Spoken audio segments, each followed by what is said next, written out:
السلام علیکم۔ آج کی میری یہ ویڈیو محبت اور عزت کے بارے میں ہے۔ ویڈیو شروع ہونے سے پہلے آپ میرے YouTube channel Islamic fact T V کو سبسکرائب کر کے بیل کے بٹن کو پریس کریں تاکہ میری آنے والی نئی ویڈیو کا نوٹیفیکیشن آپ کو ملتا رہے۔ آپ میری ویڈیو کو زیادہ سے زیادہ شیئر کریں۔ بریشنا ہاؤس، سیاہ تختی پر گولڈن لفظوں سے جگمگاتا نام ماضی کے جھروکوں کو سردار نعمان کی نم ہوتی آنکھوں میں سمیٹ لایا۔ بریشنا ہاؤس کے گارڈن میں کھیلتی دو پونیوں والی بچی گڑیا ہاتھوں میں تھامے رو رہی تھی۔ کیا ہوا بریشنا؟ نعمان نے آگے بڑھ کر پوچھا۔ نعمان دیکھو نا، مجھے ماریا نے مارا ہے۔ ماریا؟ ماریا؟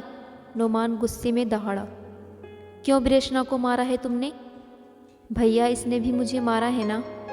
نہیں نعمان، یہ جھوٹ بول رہی ہے، میں نے نہیں مارا۔ ماریا کو ڈانٹتے ہوئے نعمان نے جیب سے چاکلیٹ نکال کر بریشنا کو تھما دی اور آگے بڑھ گیا۔ بریشنا نعمان کی چچا زاد بہن تھی اور چچا کی ایکلوتی اولاد تھی۔ بریشنا کی امی بریشنا کی پیدائش کے 2 دن بعد ہی فوت ہو گئی تھیں۔ چچا چچی سے بے انتہا پیار کرتے تھے۔ انہوں نے فیصلہ کر لیا کہ وہ کبھی شادی نہیں کریں گے۔ بریشنا اپنی امی کی طرح بے حد حسین تھی۔ اسے دیکھ کر کسی پری پیکر کا زمین پر اتر آنے جیسا گمان ہوتا تھا۔ بچپن پر لگا کے اڑ گیا تھا۔ گاؤں کے سردار کلیم اللہ خان کے سامنے مقدمہ لایا گیا۔ سردار، میری بیٹی کو معاف کر دو، میں نے معاف کر دیا ہے اپنا حق، آپ بھی مجھے معاف کر دو سردار۔ یہ کہتا شانہ باز سردار کے قدموں سے لپٹ گیا۔ لڑکی پر کالی چادر ڈال کر سر سے پاؤں تک ڈھانپ کر جھرکے میں لایا گیا۔ چادر میں موجود وجود پر اس قدر خوف طاری تھا کہ دور بیٹھے لوگ بھی خوف سے تھرتھراتے وجود کے خوف کا پیمانہ جانچ سکتے تھے۔ سردار نے باپ کی آہ و بکا سے تنگ آ کر شانہ باز کو دھتکار دیا۔ اب باری لڑکے کی تھی۔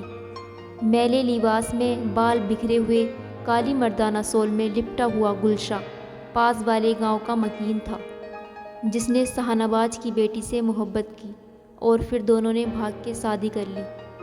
مگر اس گاؤں کے رواج اور روایات کی حفاظت کا ذمہ سردار کلیم اللہ خان کے ہاتھ میں تھا، جو مر تو سکتا تھا مگر کسی کو اتنی جرأت نہیں دے سکتا تھا کہ وہ اس گاؤں کے ریتی رواج اور روایات کو آ کر روند کے آگے بڑھ جاتا۔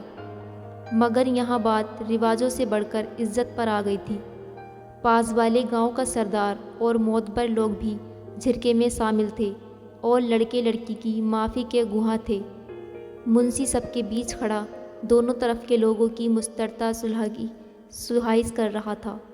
دوسرے گاؤں کے سردار سے بآواز بلند پوچھا گیا کہ وہ لڑکے اور لڑکی کو معاف کرتے ہیں، جس پر گاؤں کے سردار نے سر ہلا دیا۔ اب باری سردار کلیم اللہ خان کی تھی۔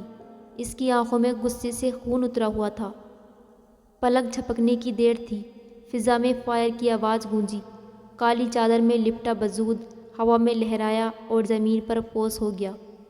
کلیم اللہ خان نے اپنا فیصلہ سنا دیا تھا اور بندوق کی نوک سے سامنے بیٹھے دوسرے گاؤں کے سردار کی پگڑی کو اتار کر اوپر آسمان کی جانب اچھالا اور پگڑی پر فائر داغ دیا۔ اب کبھی تمہارے گاؤں کے کسی لڑکے نے ہمارے گاؤں کی عزت کی جانب دیکھا نا تو یاد رکھنا، اگلا نشانہ تمہاری پگڑی نہیں، تمہارا سر ہوگا۔ سکتے میں زمین پر بیٹھا شانہ باز اٹھا اور سردار کلیم اللہ خان کے سامنے جا کھڑا ہو گیا۔ سردار، تم نے یہ کیا ظلم کر دیا؟ میری اکلوتی بیٹی کو مار دیا۔ آہ و بکا کرتا شانہ باز پاگلوں کی طرح رو رہا تھا۔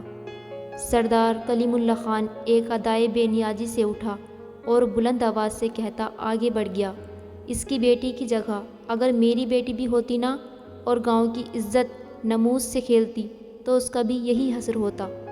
ماضی کے دھندلکے سے نعمان آنسو سے تربتر آنکھیں لیے باہر آ گیا۔ بریشنا نام کی نیم پلیٹ پر لگی ہلکی سی دھول ہاتھوں سے صاف کرتا اندر داخل ہو گیا۔ وہی مہکتا شاد و آباد گارڈن۔ نعمان کو لگ رہا تھا ابھی کہیں سے بریشنا آئے گی اور اسے پکارے گی، ابھی کہیں سے بال کھولے کھلکھلاتی سر پہ دوپٹہ سجاتی آئے گی اور بولے گی، نعمان میری چاکلیٹ۔ بے سختگی سے جیب کی طرف ہاتھ لے جاتا نعمان چوکا، وہاں کوئی نہ تھا، کوئی بھی نہیں۔ بابا مجھے شہر جا کے پڑھنا ہے، بس مجھے نہیں پتہ۔ بریشنا نے ایک نئی رٹ لگا رکھی تھی۔ کلیم اللہ خان نے ایک نظر اپنی بیٹی کی آنکھوں میں آنکھیں ڈال کر دیکھا۔ وہاں پڑھائی کی جستجو اور لگن کے سوا کوئی اور جذبہ نظر نہ آیا۔ ٹھیک ہے، تیاری کر۔ نعمان جو چچا کے ساتھ بیٹھا تھا، یہ فیصلہ سن کر حیرت زدہ ہو گیا۔ چچا خاموش، میں نے فیصلہ کر لیا ہے نعمان، اب کچھ نہیں سننا چاہتا۔ نعمان کو بریشنا پر اندھا اعتبار تھا، مگر وہ دنیا کو جانتا تھا۔ مگر چچا کے فیصلے کے آگے سب کا سر تسلیمی خم ہوتا تھا۔ ایڈمیشن ہو چکا تھا، اگلے ہفتے سے کلاسز کا آغاز ہونا تھا، مگر اس سے پہلے چچا نے بریشنا اور نعمان کی منگنی کر دی۔ نعمان اس منگنی سے بے حد خوش تھا، جبکہ بریشنا باپ کے فیصلے کے سامنے سرخم تھی۔ بریشنا نے نعمان کو ہمیشہ بڑے بھائی کی حیثیت سے دیکھا تھا، مگر اب باپ کے فیصلے کو دل و جان سے مان لیا تھا۔ 3 سال آرام سے گزر گئے، زندگی اپنی ڈگر پر چلتی رہی۔ بریشنا چھٹیوں میں گاؤں آئی ہوئی تھی۔ سب کچھ معمول کے مطابق ہنسی خوشی گزر رہا تھا کہ بریشنا کے کمرے سے آواز سن کر نعمان دروازے کے سامنے ٹھہر گیا۔ اندر سے آتی بریشنا کی آواز سن کر نعمان کے پیروں تلے سے زمین نکل گئی۔ بریشنا کسی سے جلد واپس آنے کا کہہ رہی تھی اور آخر میں محبت کا اظہار کر رہی تھی، دوبارہ جلد فون کرنے کا وعدہ کر رہی تھی۔ نعمان کا غیرت کا پیمانہ لگریز ہو چکا تھا۔ وہ دروازے کو لات مار کر اندر داخل ہو گیا۔ بریشنا نے تیوری چڑھائی۔ یہ کون سا طریقہ ہے کسی کے روم میں آنے کا؟ نعمان نے موبائل کھینچتے ہوئے کان پر لگایا۔ دوسری جانب مردانہ بے چین سی آواز ابھر رہی تھی۔ کیا ہوا؟ جواب نہ ملنے پر تڑپ مزید بڑھ گئی۔ بریشنا کیا ہوا؟ خیریت ہے نا سب؟ ایک سناٹے دار تھپڑ سے بریشنا منہ کے بل بیڈ پر گری۔ موبائل نعمان نے دیوار پر دے مارا۔ تم چچا کو جانتی نہیں ہو کیا؟ تم اپنے خون کو جانتی نہیں ہو کیا؟ تم کیسے اتنی گری ہوئی حرکت کر سکتی ہو بریشنا؟ نعمان غصے سے پاگل ہو رہا تھا۔ اس کا بس نہیں چڑھ رہا تھا، خود کو یا بریشنا کو قتل کر دے۔ چچا میں بریشنا سے شادی کرنا چاہتا ہوں۔ نعمان نے سوچ بچار کر کے حل نکال لیا۔ وہ بریشنا کے انجام سے واقف تھا۔ اگر اس نے بریشنا سے جلد شادی نہ کی تو بریشنا کی قسمت میں صرف موت تھی اور وہ اسے مرتا نہیں دیکھ سکتا تھا۔ چچا نے گہری نگاہ نعمان پر ڈالی، آنکھیں کرب سے بھیج لیں۔ باپ سردار سے ہار چکا تھا۔ نعمان کی آنکھوں میں محبت کھو دینے کا ڈر دیکھ کے چچا سمجھ چکے تھے نعمان یہ فیصلہ کیوں کرنا چاہتا ہے۔ ٹھیک ہے، کل بروز جمعہ نکاح رخصتی ہوگی۔ نعمان یہ سن کر تسلی سے باہر چلا گیا۔ سردار کلیم اللہ خان ایک سان بے نیازی سے بیٹھا معتبر مہمانوں سے حال و احل کر رہا تھا۔ نعمان کے چہرے پر عجیب سی بے چینی تھی، جبکہ نعمان کا والد مولوی سے نکاح نامے کے وقائف لکھوا رہا تھا۔ نعمان سے ایجاب و قبول کے بعد نکاح نامہ بریشنا کے کمرے کی جانب لے جایا گیا، جہاں بریشنا کو نہ پا کر سب کی جان نکل گئی۔ نعمان دیوانہ بار باہر کی طرف بھاگا۔ سردار کلیم اللہ خان سب کارروائی سے بے خبر لوگوں میں بیٹھا حال احوال کر رہا تھا کہ نوکر نے آ کر کان میں سرکوسی کی۔ سردار کلیم اللہ خان اٹھا، اپنی بندوق نکالی اور روانہ ہو گیا۔ لوگوں میں چیمکوئیاں ہونے لگیں۔ قیامت برپا ہو چکی تھی۔ ہائی وے پر نعمان نے ایک جیپ والے کو ٹھہرے دیکھا۔ وہ اس کے پاس رک گیا۔ نعمان کو رکا دیکھ کر لڑکے نے کہا، میری گاڑی خراب ہو گئی ہے۔ لڑکے کی آواز سننا تھی کہ نعمان نے لڑکے پر بندوق تان لی۔ تم وہی ہو نا جو اس دن کال پر بریشنا کو برگلا رہے تھے؟ بندوق دیکھ کر لڑکے کی سانس نکلنے لگی۔ وہ گاڑی میں ہے، تم اسے چھوڑ دو، مجھے چھوڑ دو پلیز۔ اس کو تم بے شک لے جاؤ، پر میری جان بخش دو۔ نعمان نے بریشنا کو گاڑی کی پچھلی سیٹوں میں چھپے ہوئے نکالا اور بندوق لڑکے پر تان لی کہ اچانک بریشنا نعمان کے قدموں میں گر گئی۔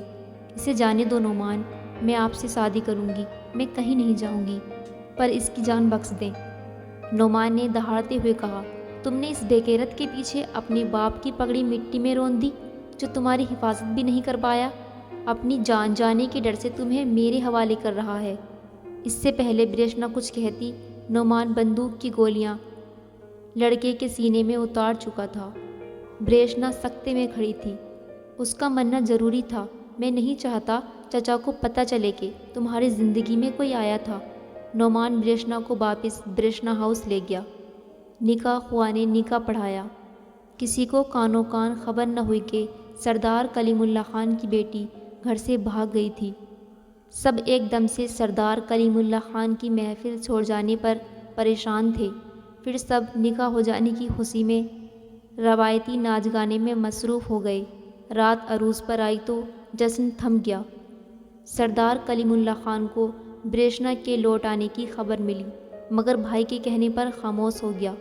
جب رخصتی ہو رہی تھی تب شاہنواز نے چیخ کر سب کو مخاطب کیا، کہاں جا رہے ہو؟ اب تو جھرکا بیٹھے گا۔ میں شاہنواز اپنے ہوش و حواس میں سردار کلیم اللہ خان کی بیٹی پر گاؤں کی عزت نیلام کرنے پر جھرکا بیٹھاتا ہوں۔ چیمکوئیاں ہونے لگیں اور شاہنواز نے چیخ چیخ کر بریشنا کے گھر سے بھاگ جانے کی تمام ردات سنا دی۔ سرخ جوڑے میں ملبوس لڑکی کو سر سے پاؤں تک کالی چادر میں ڈھانپ کر لایا گیا۔ لانے والا نعمان تھا۔ لڑکی کے وجود میں کوئی جنبش، کوئی خوف، کوئی ڈر نہیں تھا۔ وہ کسی روبوٹ کی طرح چلتے ہوئے آ کر رک گئی۔ سردار کلیم اللہ خان نے آج بھری محفل میں اپنی سر سے پگڑی اتاری اور سب کو مخاطب کیا، میری بیٹی بریشنا نے اس گاؤں کی ریتی رواج سے ٹکر لی ہے، جس کا محافظ میں خود ہوں۔ چاروں طرف موت کی خاموشی تھی۔ لوگ سمجھ رہے تھے کہ سردار اپنی جان سے پیاری بیٹی کو معاف کر دے گا۔ گاؤں کی عزت و ناموس، ریتی رواج آج سے ختم ہو جائیں گے۔ پر سردار کلیم اللہ خان نے خاموشی توڑی، پھر سے بات کا آغاز کیا، میں اس کی سزا اپنی بیٹی کو دوں گا۔ آواز میں لغزش نہ تھی، نہ ہاتھوں میں کپکپاہٹ تھی۔ بندوق لوڈ کی گئی۔ ایک فائر کی آواز نے فضا میں خاموشی کو چیر دیا۔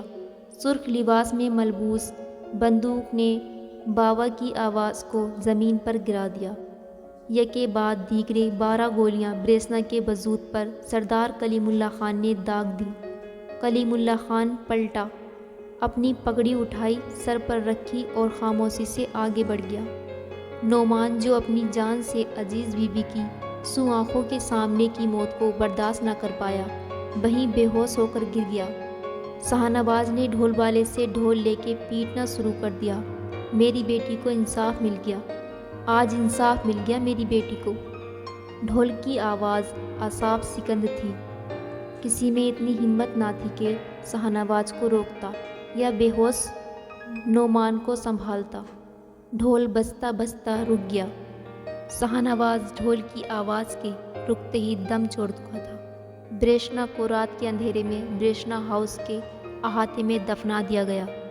نعمان کو برین ہیمریج کا اٹیک ہوا تھا، جس کی وجہ سے وہ کومے میں تھا اور اگلے 6 ماہ کومے میں رہا۔ لوگ سردار کلیم اللہ خان کی غیرت کو سلام کرتے ہوئے گھروں کو پلٹ رہے تھے۔ کوئی نہیں جانتا تھا وہ سردار ہونے کے ساتھ اس اکلوتی بیٹی کا باپ تھا جو اس کے جگر کا ٹکڑا تھی۔ سردار کلیم اللہ خان نے بریشنا کا آخری دیدار بھی نہ کیا۔